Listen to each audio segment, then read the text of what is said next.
بسم الله الرحمن الرحيم. الرحمن علم القرآن خلق الإنسان علمه البيان. الشمس والقمر بحسبان والنجم والشجر يسجدان والسماء رفعها ووضع الميزان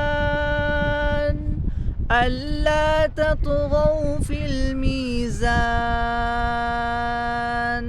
وأقيموا الوزن بالقسط ولا تخسروا الميزان والأرض وضعها للأنام فيها فاكهة والنخل ذات الأكمام والحب ذو العصف والريحان فبأي آلاء ربكما تكذبان.